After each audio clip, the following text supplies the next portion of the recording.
दोस्तों आज आपको सुनाने जा रहे ईमानदार लकड़हारे की कहानी। इसे जरूर सुने। बहुत समय पहले की बात है। गांव में एक गरीब लकड़हारा अपने परिवार के साथ रहता था। वो रोज सुबह गांव के समीप स्थित जंगल में जाकर लकड़ियां काटता और उसे बाजार में बेचकर पैसा कमाता था।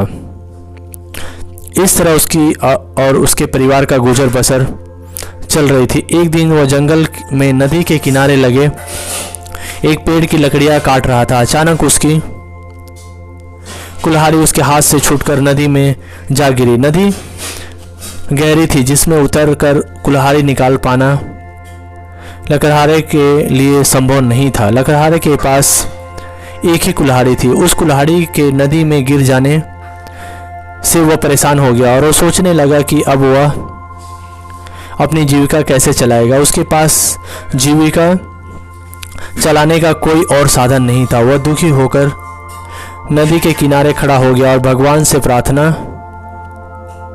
करने लगा, भगवान मेरी कुल्हाड़ी मुझे वापस दिला दीजिए। लकड़हारे की सच्चे मन से की गई प्रार्थना सुनकर भगवान प्रकट हुए। उन्होंने उसे पूछा, पुत्र तुम्हें क्या समस्या है? लकड़हारे ने कुल्हाड़ी नदी में गिरने की बात भगवान को बता दी और उसने याचना की कि वे उसकी कुल्हाड़ी वापस दिला दे। उसकी याचना सुनकर भगवान ने नदी के पानी में हाथ डाला, एक कुल्हाड़ी बाहर निकाली। वह कुल्हाड़ी चांदी की थी। भगवान ने लकड़हारे से पूछा, पुत्र क्या ये तुम्हारी कुल्हाड़ी है? लकड़हारा बोला, नहीं भगवान, ये मेरी कुल्हाड़ी नहीं है। भगवान ने पुनः अपना हाथ डाला, पानी में डाला। इस बार उन्होंने जो कुल्हाड़ी निकाली तो वे सोने की थी।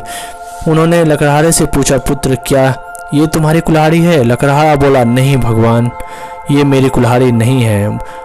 भगवान बोले, इससे अच्छी तरह से देख लो, ये सोने की कुल्हाड़ी है। क्या वास्तव में ये कुल्हाड़ी तुम्हारी नहीं है? नहीं भगवान। लकड़हारा बोला, सोने की इस कुल्हाड़ी से लकड़ी नहीं कटती है, ये मेरे किसी काम के नहीं है। मेरा कुल्हाड़ी तो लोहे की है। भगवान मुस्कुराए और फिर से पानी में हाथ डाल दिया। इस बार जो कुल्हाड़ी निकली वह लोहे की थी। वह कुल्हाड़ी लकड़हारे को दिखाते हुए भगवान ने पूछा, पुत्र क्या यही है तुम्हारी कुल्हाड़ी? इस बार कुल्हाड़ी देख लकड़हारा प्रसन्न हो गया और बोला, भगवान यही मेरी कुल्हाड़ी है, आपका बहुत बहुत धन्यवाद। भगवान लकड़हारे की ईमानदारी देखकर बहुत प्रसन्न हुए और बोले, पुत्र मैं तुम्हारी ईमानदारी से बहुत अत्यंत प्रसन्न हूँ, इसलिए तुम्हें लोहे की कुल्हाड़ी के साथ साथ सोने और चांदी की कुल्हाड़ी भी देता हूँ। यह कहकर भगवान अंतर्ध्यान हो गए। लकड़हारा अपनी ईमानदारी के कारण पुरस्कृत हुआ। Sikh moral of the story, ईमानदार लकड़हारा सदा ईमानदार रहें। ईमानदारी सदा सराही जाती है। और अच्छी अच्छी कहानी सुनने के लिए मेरे चैनल को सब्सक्राइब करें। आप सभी का बहुत बहुत बहुत धन्यवाद और लाइक शेयर कमेंट करें। धन्यवाद। Thank you.